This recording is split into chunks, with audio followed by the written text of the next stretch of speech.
Bien commencé, hein, c'est ça? Bonjour, bonjour à tous et bienvenue à ce webinaire sur réinventer l'industrie spatiale. Donc, on a le grand plaisir de recevoir Adrien. Je suis vraiment ravi, Adrien, d'avoir ce moment avec toi, vu la passion que tu as sur des sujets technologiques et notamment dans tout ce qui est manufacturing. Ce que je vais proposer, c'est peut-être que tu te présentes rapidement, enfin, et nous parlons un peu de ton parcours. Et après, on va engager sur ce sujet super passionnant, j'en parle, enfin, vu le nombre de personnes qui participent à ce webinaire en direct, je pense que c'est, voilà, je sais pas, je connais personne qui parle du spatial sans avoir les yeux qui brillent. Donc voilà, Adrien, je te passe la parole, vas-y.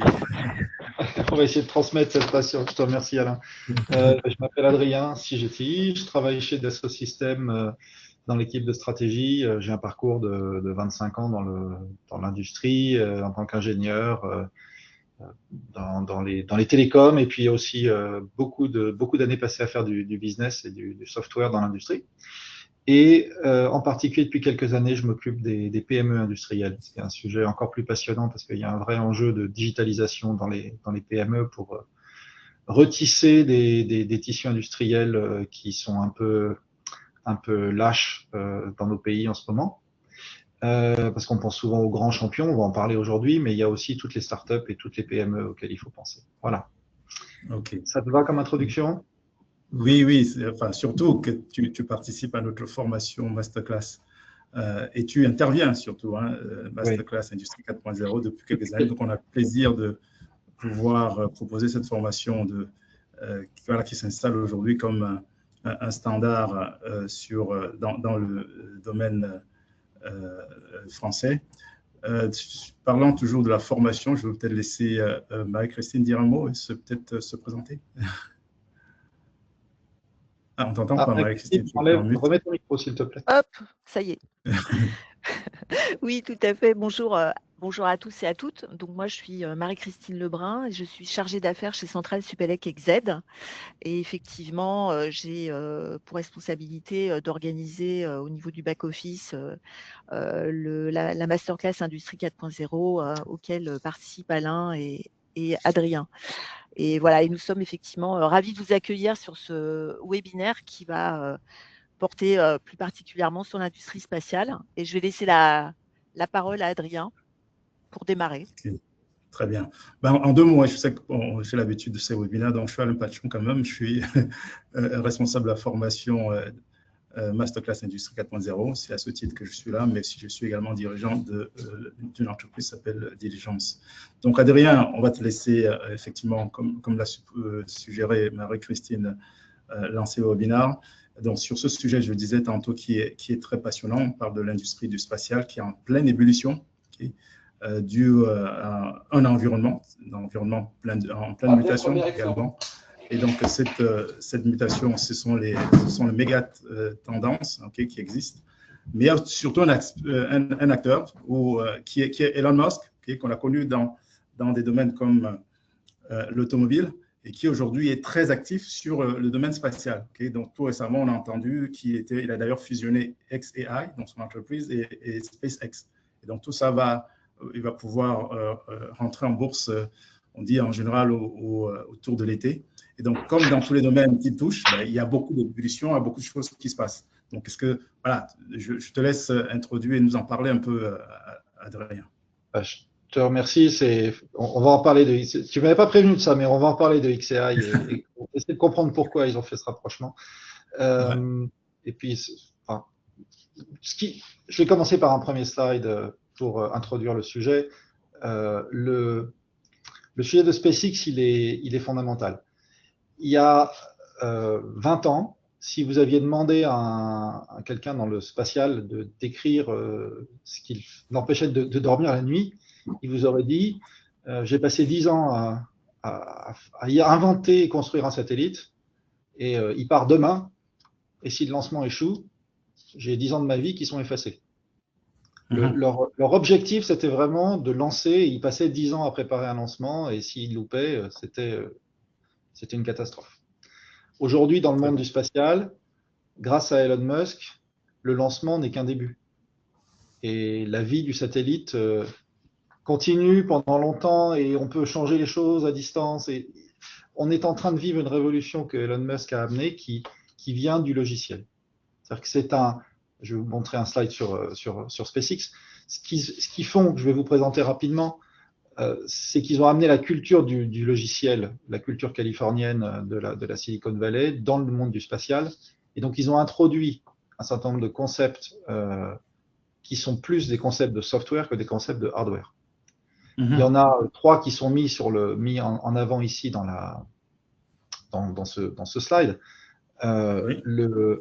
La réutilisabilité d'abord, c'est-à-dire que le fait que pourquoi est-ce que le spatial pendant 60 ans s'est pas penché sur le sujet de faire des fusées réutilisables? Pourquoi quelque chose qui coûte des centaines de millions doit être utilisé une seule fois et brûlé dans l'atmosphère alors qu'on pourrait le récupérer?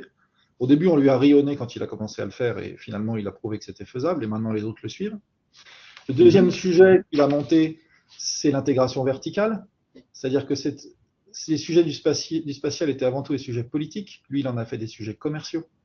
Et au lieu de dépendre de grands fabricants, comme la NASA aux États-Unis ou l'ESA en Europe, il a décidé de faire 80% de sa fabrication lui-même. Donc son électronique, il l'a fait lui-même, son avionique, ses moteurs, tout est fait lui-même, même les stations au sol qui suivent les fusées. Et puis la troisième, c'est vraiment cette culture logicielle des itérations rapides et d'être capable de développer en continu, de tester des choses. Comme il dit souvent dans ses vidéos, il dit fail fast. Alors, attendez pas d'être parfait pour essayer. Essayez. Si vous plantez, au moins vous avez appris quelque chose. Adrien, ce sujet d'intégration, on le voit déjà chez Tesla aussi. Hein. Je dis c'est une constante du côté d'Elon Musk et dans tout ce qu'il lance comme business. Hein. Il vient de la Silicon Valley, donc il a cet aspect logiciel. Il apporte la culture logicielle dans le spatial et là, il l'a fait très très bien puisque maintenant, ce qu'on voit, c'est que l'écosystème, je vais revenir sur mon slide d'avant, l'écosystème aux États-Unis s'est bien formé depuis. SpaceX a été créé il y a 20 ans. Je pense qu'ils ont commencé à être pris au sérieux il y a 12-13 ans quand la NASA lui a donné leur premier contrat pour alimenter l'ISS. Et aujourd'hui, il y a au moins 20 à 25 sociétés du New Space américain qui comptent, dont certaines d'ailleurs ont déjà mis la clé sous la porte, mais peu importe, il s'est créé tout un écosystème aux États-Unis. Et là, ce qui est important, c'est qu'on est en train de faire la même chose en France. C'est ça qui nous importe et dont on va parler à la fin de cette intervention. Et puis, ce changement culturel donc, du produit, vous voyez le produit unique qu'il y a sur le slide, ça veut dire le satellite, l'objet qu'on doit envoyer dans l'espace, on y passe 10 ans à le faire et quand on l'envoie, si le lancement se loupe, ça vaut même pas la peine de le faire parce qu'il a presque déjà 10 ans de retard parce qu'on a commencé il y a 10 ans.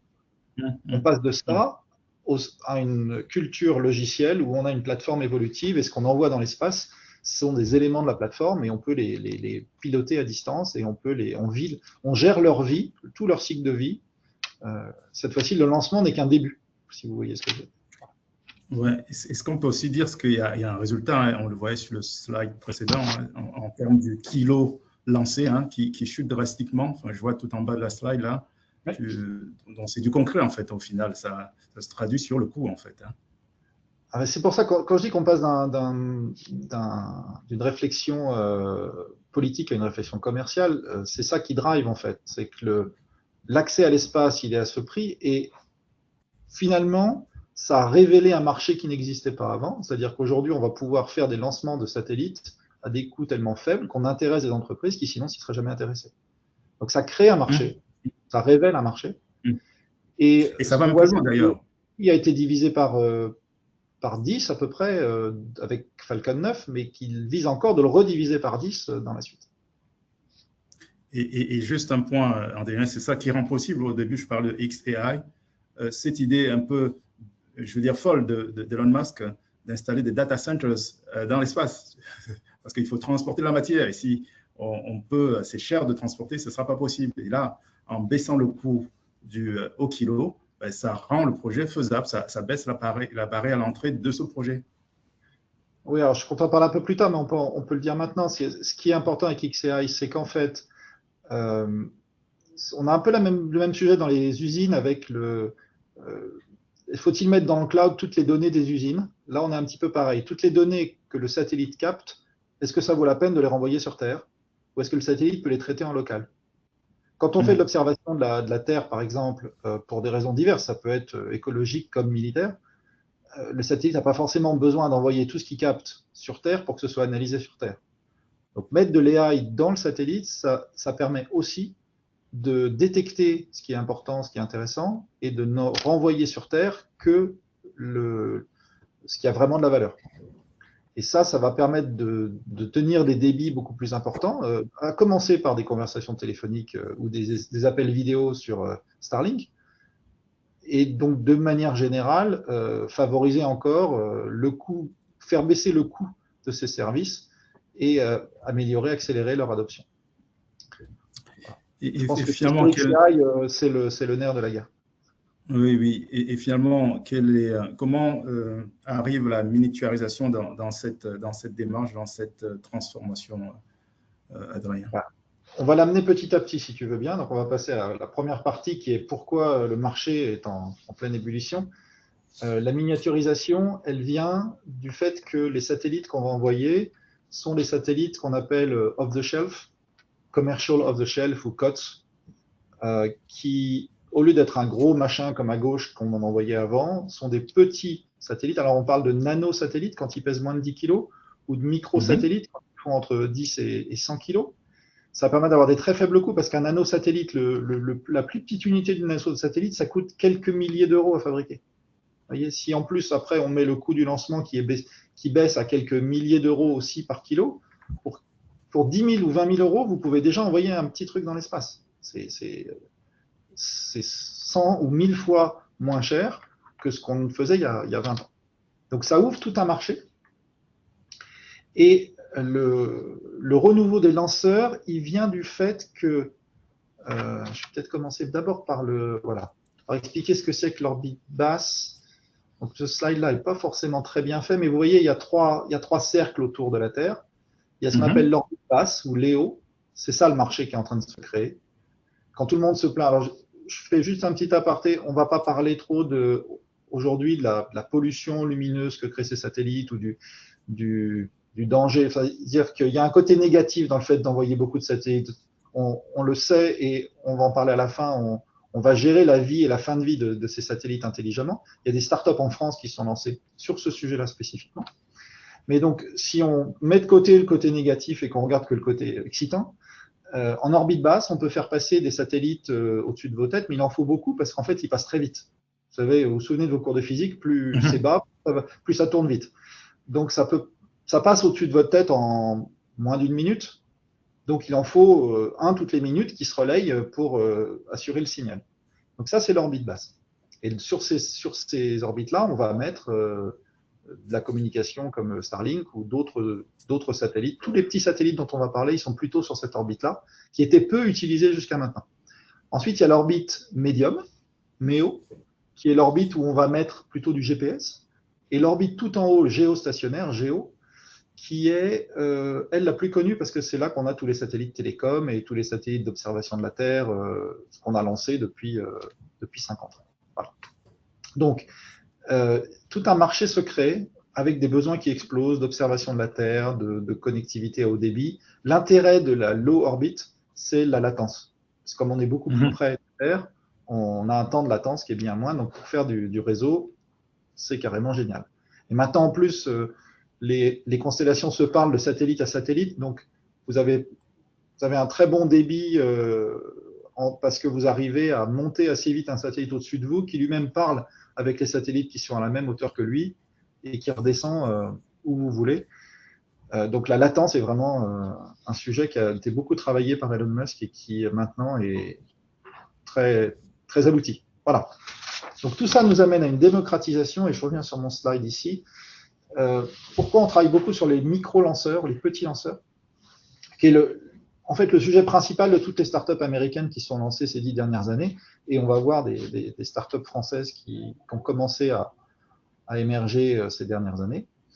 La difficulté des lanceurs lourds tels que Ariane, que l'on connaît, c'est que ce sont des lanceurs qui sont planifiés très longtemps à l'avance, qui emportent beaucoup de choses, ils peuvent emporter des milliers, voire des dizaines de milliers de kilos, donc des dizaines de tonnes. Et vous avez, vous voyez, la queue à gauche, là, des gens qui font la queue, c'est-à-dire que vous devez vous inscrire très tôt pour participer à un lancement. En plus de ça, le lanceur, comme si vous êtes un petit satellite, il ne va pas vous mettre en priorité dans la liste. Donc, il va d'abord aller déposer les premiers satellites qui sont les plus chers, les plus importants, souvent des choses militaires. Et ensuite, il va penser à vous. Puis, il ne va pas vous mettre au bon endroit parce que ça ne l'arrange pas. Donc, il va vous mettre pas très loin de là où vous pouvez aller sur votre orbite. Donc, il faut que vous ayez un satellite qui soit capable d'aller par lui-même ensuite, pendant les jours qui viennent, changer d'orbite, monter, descendre et arriver à l'endroit où vous voulez le mettre. C'est très compliqué à faire et ça nécessite de mettre des tas de systèmes dans votre satellite dont vous n'avez pas besoin avec les lanceurs spécifiques. Un petit lanceur, vous commandez un lancement, il va vous être livré beaucoup plus vite, juste pour vous, et il va vous mettre juste au bon endroit. Donc ça, c'est un vrai marché qui n'existait pas avant. La différence, c'est qu'en fait, les lanceurs dont on parle, c'est des lanceurs qui vont lancer entre 100 et 100 kilos et allez, quelques tonnes, voire, je crois que chez Rocket Lab, c'est 13 tonnes. Voilà, c'est le maximum. Et donc, on est plutôt autour de la tonne de lancement. Donc, on va lancer 1 ou 2 satellites de quelques centaines de kilos, pas des grappes ou tout un ensemble pour lourd. Voilà. Pour faire une analogie avec l'industrie, on dirait d'un côté, on a du batch, la production en batch, et surtout pour ceux qui connaissent bien le lean et qui sont des passionnés du lean. De l'autre côté, on est plutôt un peu sur du one piece flow, dont on connaît les avantages. C'est bien ça, ça correspond à ta compréhension, Adrien? Ça correspond. Il y a beaucoup on peut parler du lean à plein d'endroits dans cette conférence. Mais effectivement, au lieu de lancer plusieurs satellites en même temps, on va essayer d'en lancer un et de le mettre pile au bon endroit, ou si on en lance 2, on va amener les 2 au bon endroit. Voilà. Et ça permet d'avoir effectivement un cycle time. Des limites de gaspillage, en fait. Je pense aussi en faisant ça, et tu en parlais tantôt, le fait de réutiliser la fusée, tout ça en éliminant le gaspillage, ça permet de baisser les coûts au final. Et c'est ça, en fait, il y a beaucoup d'aspects lean dans tout le système inventé par donc ce qu'on appelle le New Space, c'est donc toutes ces nouvelles entreprises, cette nouvelle manière de mettre des choses en orbite. Il y a la réutilisabilité, il y a la standardisation, on va le voir, il y a le fait que ce soit évolutif. Donc les objets que vous mettez en l'air, ils vont avoir une vie beaucoup plus longue parce que vous pouvez les faire évoluer. Du coup, on en met moins en l'air. Ça fait partie du gaspillage. Et puis, il y a une phrase d'Elon Musk que j'aime beaucoup qui est Best part is no part. Donc, si vous pouvez éviter de faire une pièce, c'est quelque chose de gagné parce que c'est du poids en moins envoyé dans l'espace. Regardez si vous avez l'occasion la différence entre les premières générations des moteurs du Starship et les nouvelles. Donc, la V1 ça s'appelle le Raptor, le moteur du Starship. Il y en a une trentaine sous la fusée. Et donc, les premières versions, c'était vraiment une usine à gaz.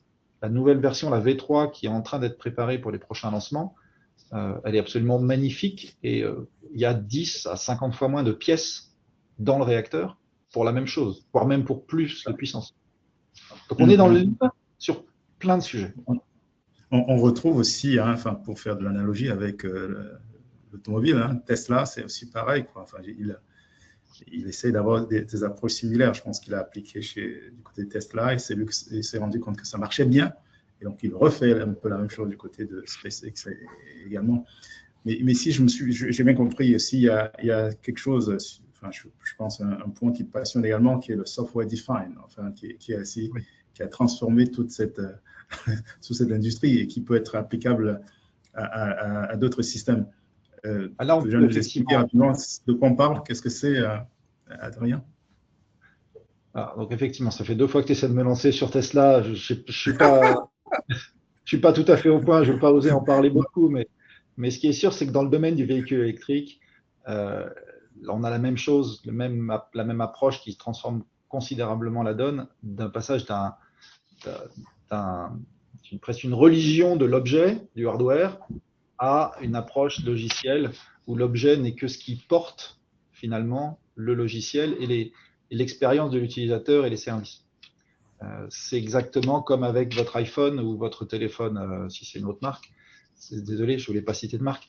Le téléphone lui-même, il n'évolue pas beaucoup parce qu'il contient beaucoup de composants de base, standards, et les applications, elles évoluent en permanence et elles exploitent ce matériel standard qui est dans le hardware pour vous apporter sans arrêt des nouvelles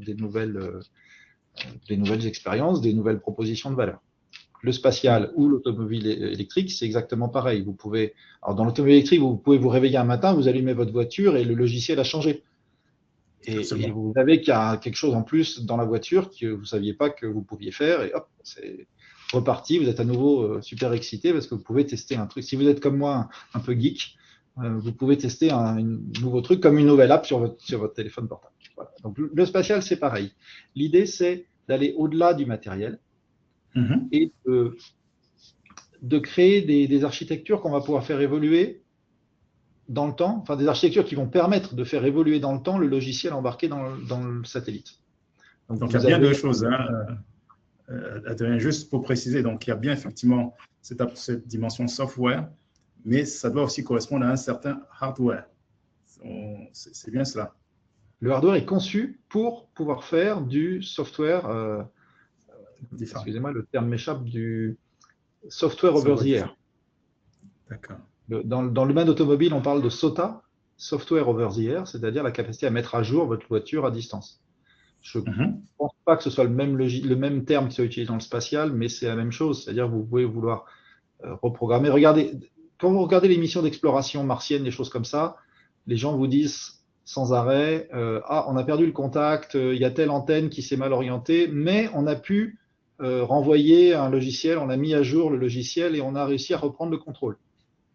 C'est la même technologie, peut-être un petit peu plus industrialisée, qui a été mise en place dans les satellites de nouvelle génération, qui permet de dire, vous voyez mon exemple là, j'ai un satellite qui faisait de la TV et j'ai un gros contrat de 5G, donc je vais le reconfigurer pour pouvoir le faire rentrer dans l'ensemble des satellites qui vont apporter un service de 5G à Air France ou à une autre compagnie aérienne. Alors qu'avant, la veille, il faisait de la télé et il transmettait des matchs en direct.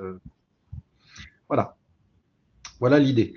Ensuite, ça permet de mettre aussi de l'intelligence embarquée, comme on disait tout à l'heure, c'est-à-dire les composants électroniques qui permettent de faire de l'IA dans le satellite. Ça va permettre de faire du traitement local, exactement comme dans les usines, on fait ce qu'on appelle du edge computing, c'est-à-dire qu'on met des traitements en local qui vont analyser les données des équipements et éviter d'avoir à tout envoyer sur le cloud ou sur un serveur à distance pour permettre aux utilisateurs de prendre des décisions. Souvent, c'est nécessaire pour des raisons aussi de temps de réponse. C'est-à-dire que vous voulez vous voulez suivre, alors, désolé, je vais faire un peu de militaire, mais si vous voulez suivre une cible, il vaut mieux que la logique qui suit la cible, elle soit dans le satellite plutôt que ça ait besoin de faire des allers-retours avec la Terre. Voilà, donc tout ça, ça réduit les coûts parce que c'est le même objet qui est utilisé en permanence. Donc on va essayer de faire ce qui est bien aussi pour l'espace et pour l'écologie, on va faire des satellites qui durent longtemps, puisqu'on va pouvoir les mettre à jour et on veut gérer leur fin de vie également de manière optimisée. Voilà. Donc du coup, ça a beaucoup de conséquences sur la conception, quoi. Je veux dire, il faut reconcevoir les choses différemment. On y vient. Vas-y. On y vient. Alors, on va y aller dans l'ordre. On va commencer d'abord par parler du design de l'objet, puis après on parlera d'usine et de jumeaux virtuels, si vous voulez. Tu m'arrêtes quand tu veux, hein, je sais que c'est ton sujet aussi. Non, mais ça me va très bien. Mais vous voyez, j'ai souligné de nouvelles compétences, parce qu'en fait, l'angle qu'on veut donner, qu'on donne dans le master, c'est de vous apporter les compétences qu'il faut pour pouvoir vous mettre sur ce marché, qui est un marché en pleine ébullition, comme on a dit au début. Donc, ça n'a échappé à personne probablement, mais c'est difficile de passer de l'artisanat à la production de masse. finalement, la compétence la plus importante dans le domaine automobile, Alain, tu travaillais dans l'automobile avant, je crois, Oui, c'est pas de savoir designer le plus beau véhicule, c'est de savoir le fabriquer en volume. absolument. Et Absolument. Elon Musk dit la même chose. Il pensait pas au début, quand il a commencé. Il pensait que le plus dur, c'était le design. Maintenant, il sait, avec Tesla et avec SpaceX, que le plus dur, c'est la fabrication. C'est comme ça qu'il a inventé le terme production hell. Tu sais, quand il a eu du mal à Ouais, produire, c'est là qu'il s'est rendu compte que c'était important. il y a une célèbre vidéo où il explique ça. Donc, parlons d'abord du design. Ce qui est super important dans le design, c'est de comprendre la standardisation qui a été apportée par, à peu près en même temps, par le monde académique dans le spatial.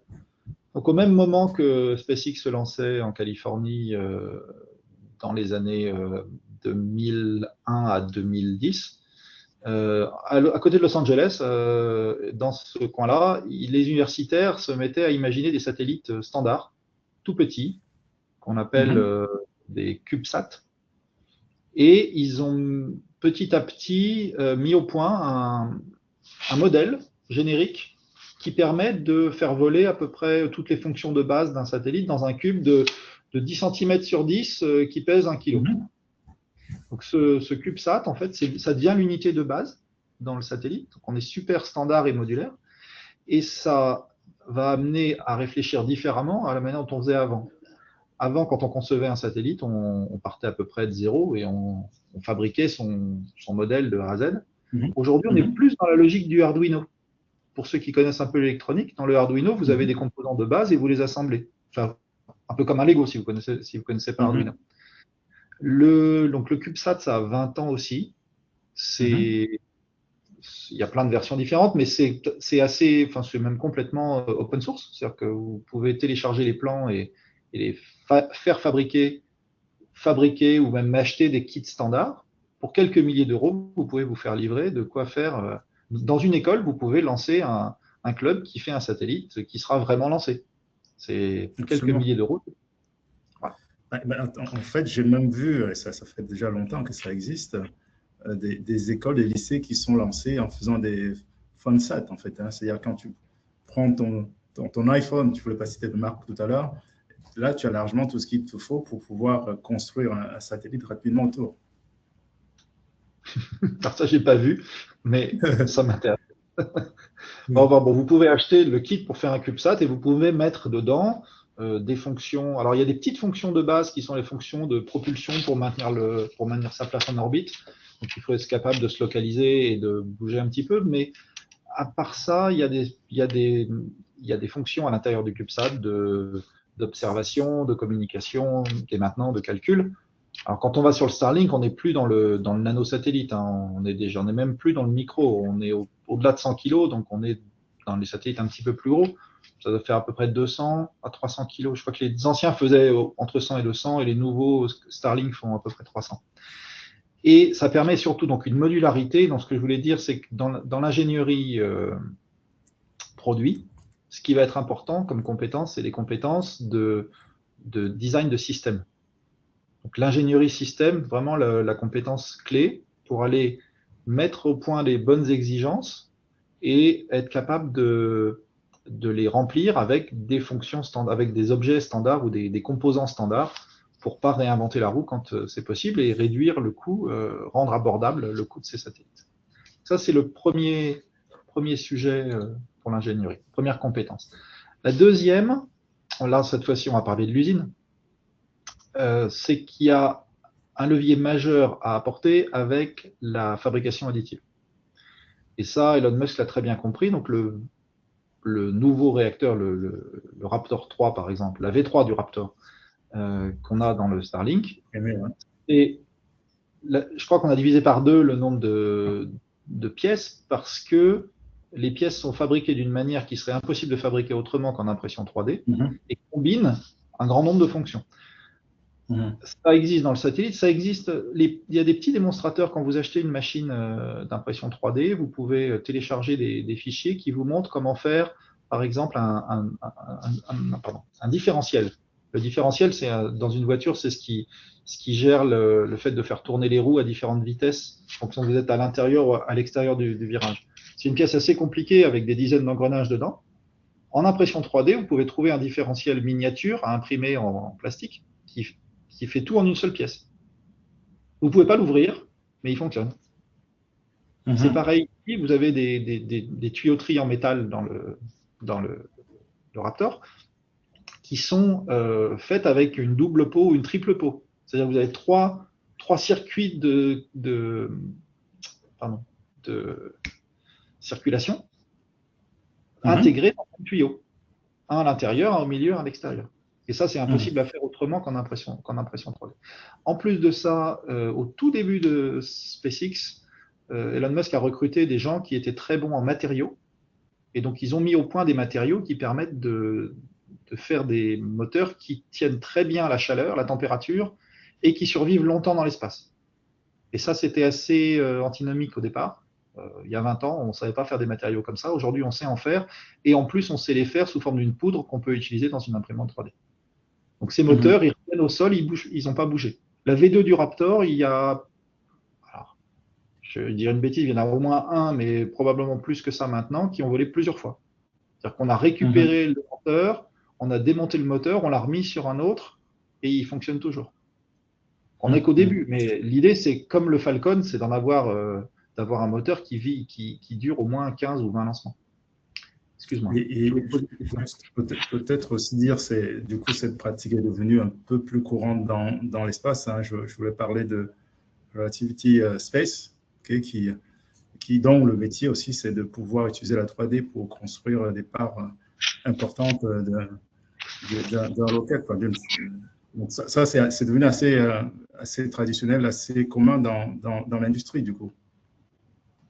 Alors, Relativity, je les connais moins bien, mais je sais qu'ils bossent effectivement sur la réutilisabilité. Ils l'ont pas fait au début. Au début, ils étaient partis sur une première fusée qui était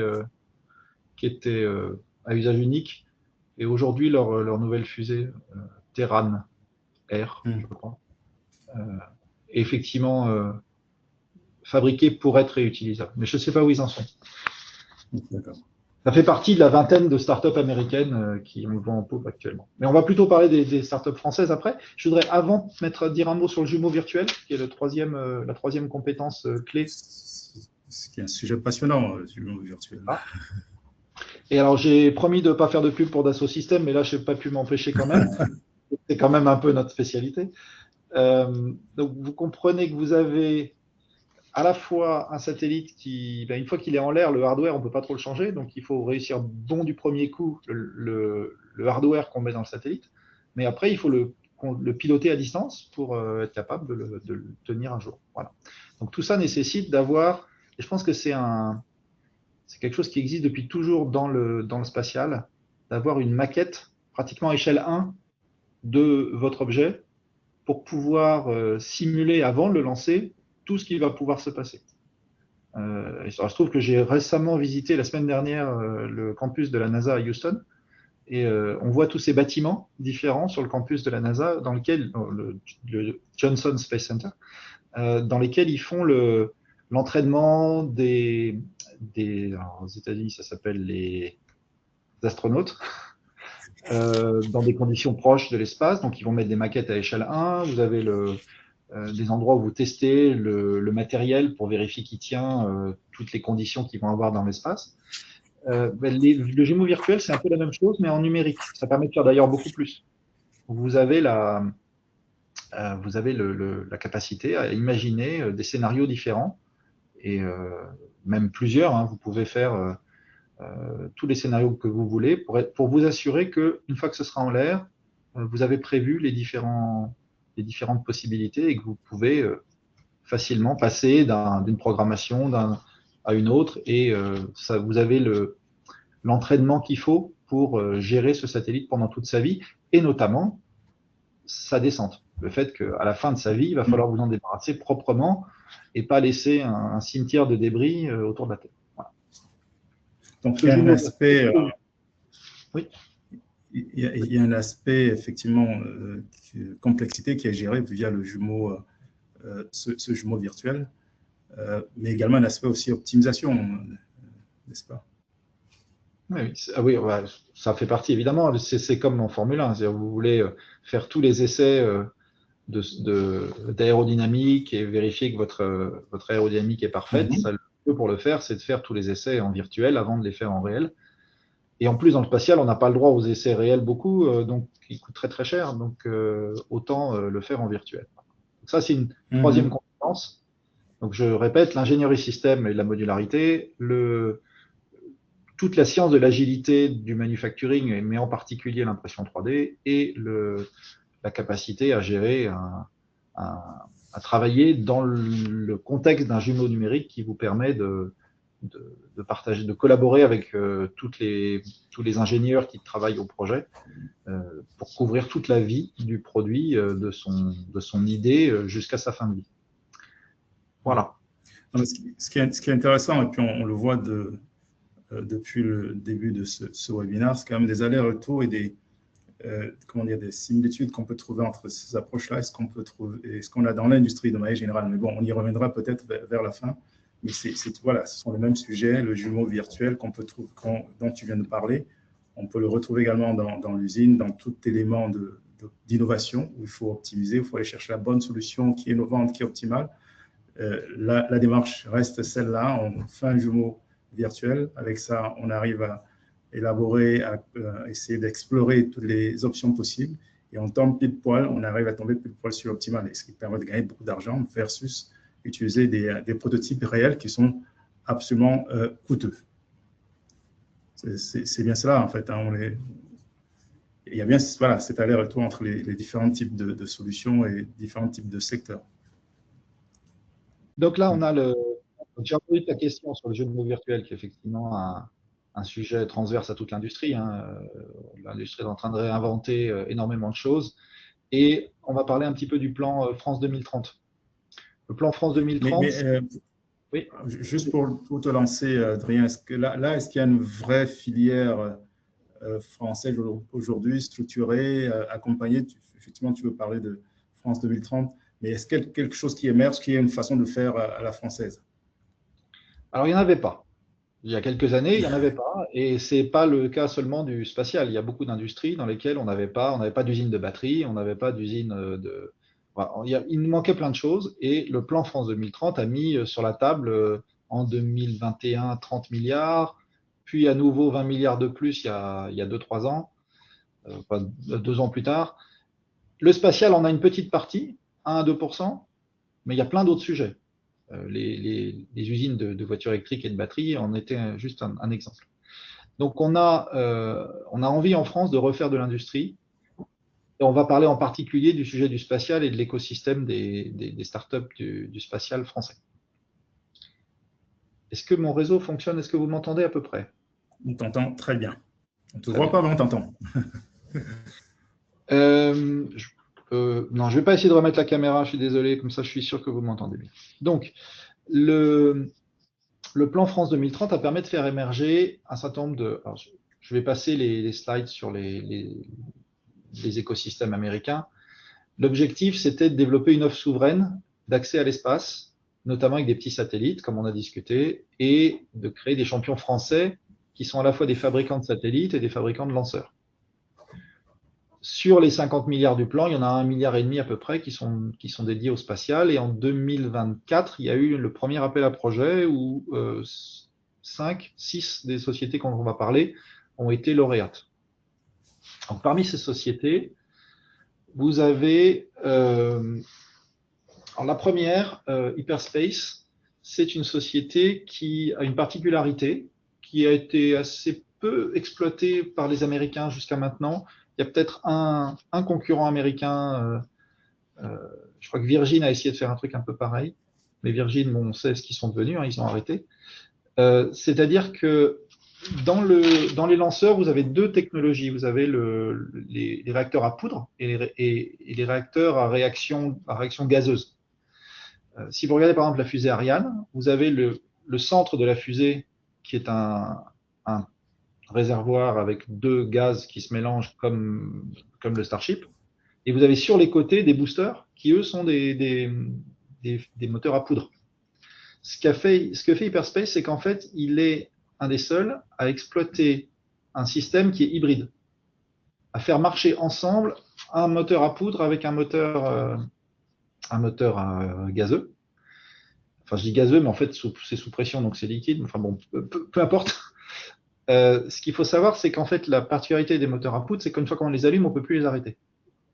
Ce qui n'est pas très pratique une fois qu'on est dans l'espace, si on veut faire des livraisons de satellites, où il faut allumer et éteindre le moteur. Mais pour le lancement, par contre, c'est beaucoup plus puissant. Donc ça va permettre, avec moins de poids de réactifs embarqués, de propulser des charges supplémentaires.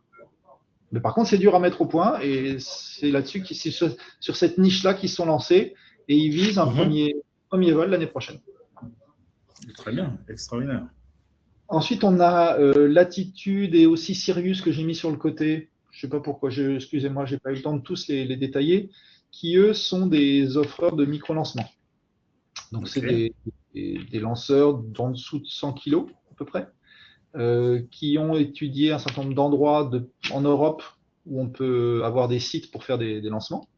Il y en a dans les pays du Nord, étrangement, parce qu'en général, plus près on est de l'équateur, plus c'est efficace, mais là, ils ont fait des tests plutôt je ne sais plus si c'est en Norvège ou en Suède. Ils ont des copains qui font des choses en Bretagne aussi.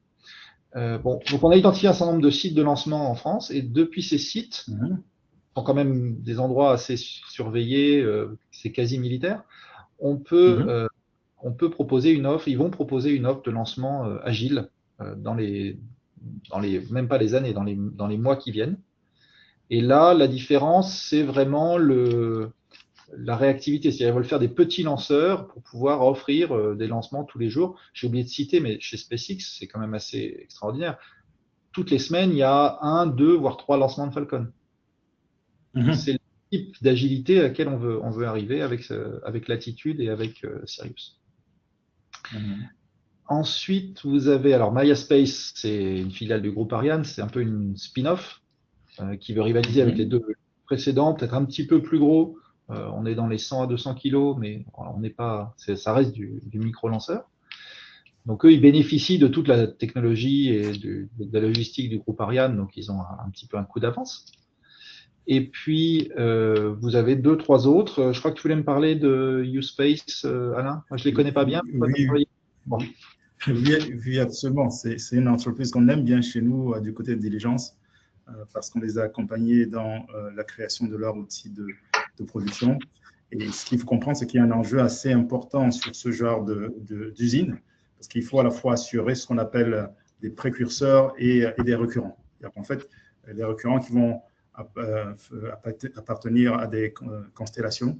C'est-à-dire qu'il faut faire quelque chose de nouveau et en même temps avoir dans la même usine la capacité de produire quelque chose qui est en série. Et donc ça, c'est un challenge assez important pour ce genre d'industrie. Donc U-Space, c'est une très belle entreprise française dans le domaine de l'espace. On a été très, très contents et ravis et franchement émus de pouvoir les accompagner dans leur projet qui est absolument extraordinaire.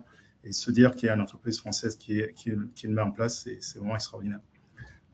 Je te passe la parole après ce moment un peu sur U-Space. Tu ne me l'avais pas expliqué. Tu me l'avais pas expliqué avec autant de détails, mais effectivement, c'est un bon sujet de flexibilité d'usine, de faire à la fois. Les grands groupes, ils ont toujours une usine pour faire des essais, puis des usines pour faire les séries. Dans l'industrie d'aujourd'hui, la même usine peut servir à la fois aux essais comme à la série, mais ça veut dire qu'il faut pouvoir se reconfigurer rapidement. Et cette capacité à reconfigurer une usine ou à faire passer des objets différents sur la même ligne, c'est tout le sujet de l'industrie du futur et de l'industrie 4.0 que tu enseignes dans ce master. Absolument, Adrien. Voilà. Je voulais revenir sur les autres lauréats de France 2030, enfin les autres plus indirectement financés par France 2030, qui sont Exotrail et Prométhée. Cette fois-ci, ce n'est pas des lanceurs, ce sont vraiment des gestionnaires de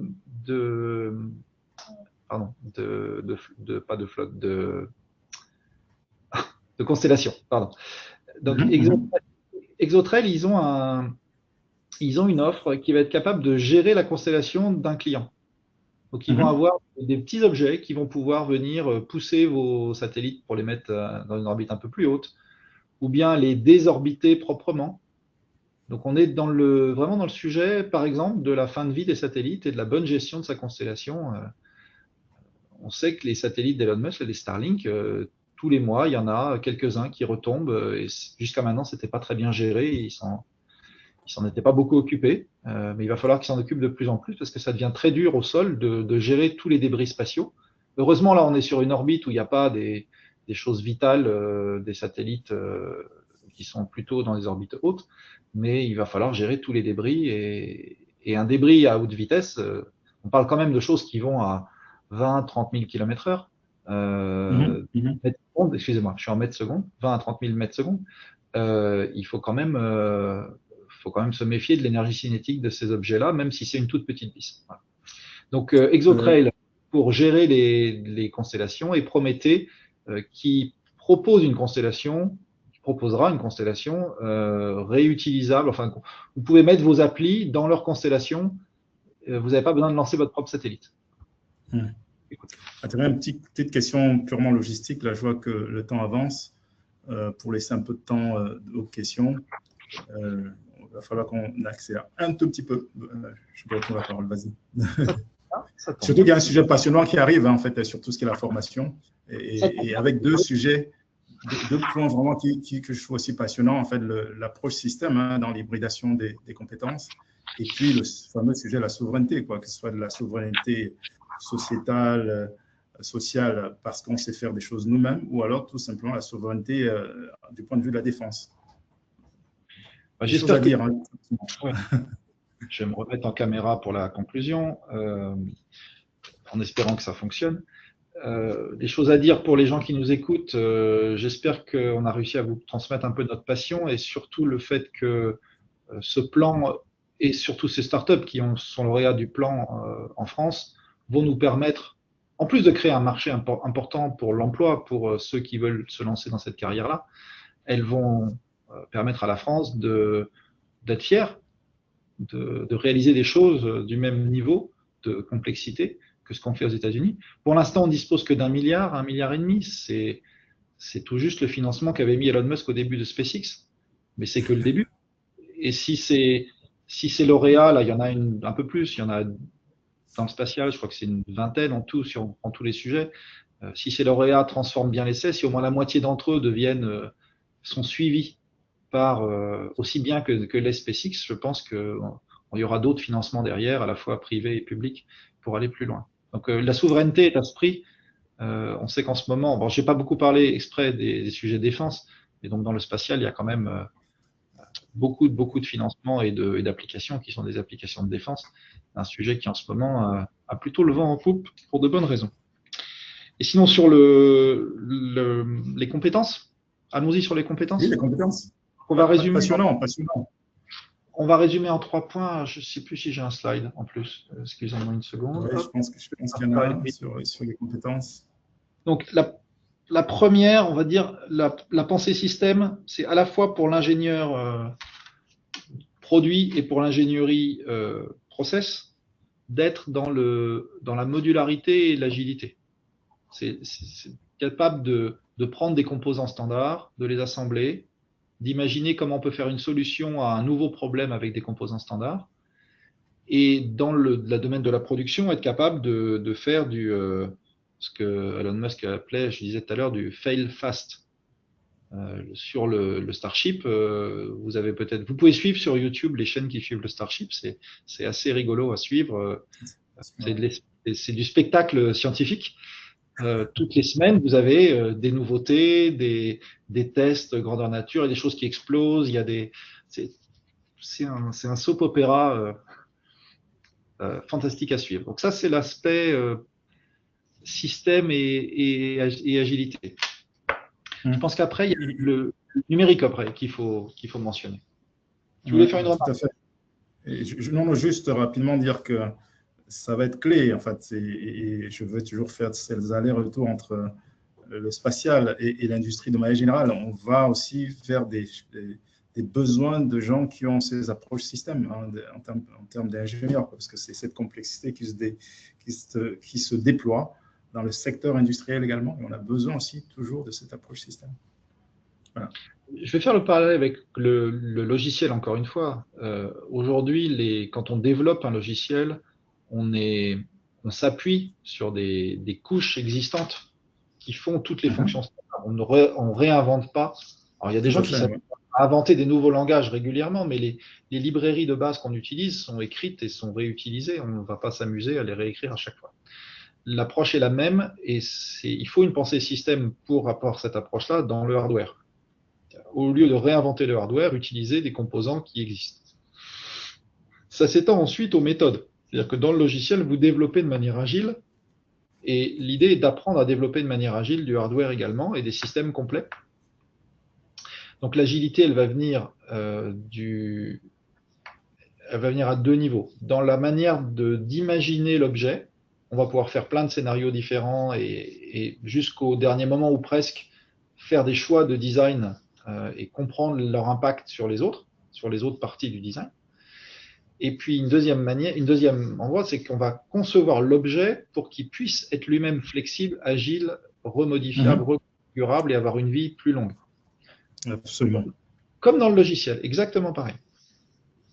Donc, tout ça est très data-driven aussi. Donc vous avez, pour finir sur la partie numérique, vous avez la possibilité, voire même l'obligation, je parle avec ma casquette d'Assosystème, d'utiliser des jumeaux virtuels parce que sinon vous n'arriverez pas à la même performance. Comme disait Alain tout à l'heure, il y a un enjeu d'optimisation, de faire bon du premier coup, je pense qu'il n'y a pas de meilleur endroit que le spatial pour le dire. Vous n'avez pas le droit à l'échec. Si le truc que vous avez lancé, il ne marche pas, vous n'allez pas faire comme on a fait avec Hubble il y a bien longtemps et aller envoyer une mission spatiale pour pour changer une lentille. Voilà. Donc ça doit marcher du premier coup. Il vous faut un jumeau numérique pour ça et c'est quasi indispensable. Voilà. On va peut-être arrêter là, Adrien, pour prendre quelques questions et donc rappeler aussi, surtout que tu interviens dans la masterclass Industrie 4.0 de Centrale Supélec et sur un sujet aussi passionnant, si tu peux en dire un mot rapidement, et donc avec la même passion. Moi, j'interviens sur l'aspect conception des objets. Qu'est-ce qui change dans l'économie de l'expérience, dans la manière de concevoir les objets actuels et futurs? On reprend beaucoup de choses qu'on vient de dire aujourd'hui, mais on l'applique à beaucoup d'autres domaines que le spatial. J'en dis pas plus. Laisse le suspens. Ok, ouais, c'est un bon teasing ça. Marie-Christine, est-ce qu'on a eu des questions? Quelques-unes, je crois. Elle était en mute. Oui, on a une question effectivement. Alors, sommes-nous en train de passer de satellites différenciés par le hardware à des plateformes différenciées par les puces et le logiciel? Dans ce cas, qui capte la valeur, les designers de puces, les intégrateurs ou la couche logicielle? Alors, ça se passe beaucoup dans les contrats, ça. Il n'y a pas de réponse absolue, je pense. Je recoupe ma caméra pour être sûr de ne pas avoir de problème. Vous savez, quand on discute du partage de la valeur, c'est beaucoup des rapports de force. Donc, c'est celui qui est le plus irremplaçable qui gagne en général, et ça se négocie sous forme de contrat. Donc, ça va dépendre à chaque fois. C'est comme la discussion entre Nvidia, OpenAI, Oracle, Microsoft. Chacun veut un bout du gâteau et c'est celui qui est le plus indispensable qui remporte le plus gros. Voilà. Mais bon, dans la pratique, chacun va avoir une part quand même raisonnable. À la fois, si je prends le cas de Prométhée, si j'ai bien compris ce qu'ils font, parce que je ne les connaissais pas bien avant de préparer pour aujourd'hui, ils ont le hardware et ils hébergent le software des autres. Donc, ils vont capter une partie de la valeur et les gens qui font le software vont capter une autre partie de la valeur. Voilà. Okay. Je vois qu'il y a une autre question sur Dark Space. Je vais vérifier. Je n'étais pas au courant de leur arrêt en 2025. Donc, je vais me renseigner. Alors, j'en ai pas parlé, mais c'est une solution qui est assez intéressante. Je crois qu'ils viennent de chez MBDA, donc ils sont dans le domaine du missile. Et leur capacité, c'est de faire où était, alors il faudra se renseigner, je suis désolé, on pourra mettre une note aux participants plus tard peut-être. Leur ambition, c'est ou c'était de faire des lancements à partir du ciel et pas à partir du sol. Donc c'est des lanceurs qui démarrent à partir d'un avion ou d'un engin volant, parce que ça permet de gagner du poids et du combustible. Voilà. Je regarde dans mes notes si j'ai autre chose, mais c'est un peu ce que fait Virgin, si vous avez suivi les vols habités de Virgin Galactic. On largue le véhicule depuis un avion. C'est exactement ça. On a bien suivi, Adrien. Il nous reste quelques 2 minutes. Est-ce que tu veux aborder, parce que je pense que dans les prochains jours, les prochains mois, on va beaucoup parler d'espace, notamment avec toute l'activité d'Elon Musk. Et j'en parlais en introduction, le fait d'avoir fusionné ces deux compagnies, xAI et SpaceX. Tu veux aborder le sujet, en dire 2 ou 3 éléments? Ah, Il n'y a pas assez de temps, hein, il n'y a que 2 minutes. Si quelqu'un écoute ce webinaire enregistré dans quelques semaines, je serai déjà plus à jour, parce que ça change. Ce matin, j'entendais, il y a eu un discours il y a quelques jours, peut-être même hier, de Elon Musk, où il a dit qu'il abandonnait Mars pour l'instant pour se concentrer sur l'habitation lunaire. La Lune? Il veut créer une base lunaire. Voilà, c'est nouveau. Voilà, ouais, une colonie, ouais, absolument. Et puis, hier également, je crois, les Chinois ont fait leur première récupération de boosters récupérables en mer. Vous voyez, donc ça évolue tous les jours, tous les jours, tous les jours. C'est un feuilleton à suivre absolument palpitant. Et j'espère qu'on parlera autant des françaises dans les semaines et les mois à venir. Oui, c'est bien lancé, hein, mais il faudra aussi être très créatif, innovant, tester des choses auxquelles personne ne pense, voilà, et qui semblent folles. Hein. C'est un peu la démarche un peu d'Elon Musk. Et ben voilà, puis finalement les réaliser, et à la surprise de tout le monde. Normalement, on est bon en France pour faire ce genre de choses. On n'est pas bon pour le commercialiser après, mais pour inventer des choses que personne n'a pensé avant, on n'est pas mauvais.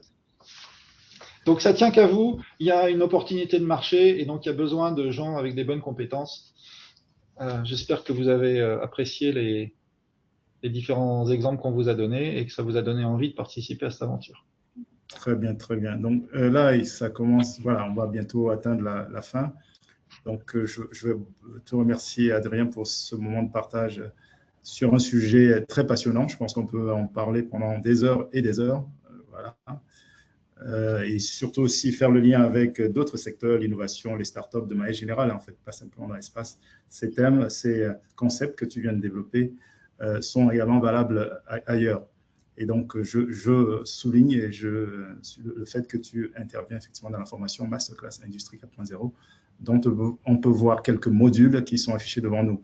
Et si vous avez des questions sur ce sujet, vous pouvez vous adresser directement à Marie-Christine Lebrun, qui est là devant vous. Je pense qu'il y a tes contacts quelque part. Voilà. Voilà, exactement à la fin. Très bien. Bon, je pense que là, il est 13h pile. On a tenu le temps. S'il n'y a pas d'autres points à discuter, je vous propose de mettre fin à ce webinaire ici. C'est un plaisir, effectivement, d'échanger avec toi, Adrien. Merci, Marie-Christine, pour tout ton support. Et voilà, donc suite au prochain webinaire. Merci beaucoup. Merci beaucoup. À bientôt. Merci. Au revoir. Merci, au revoir.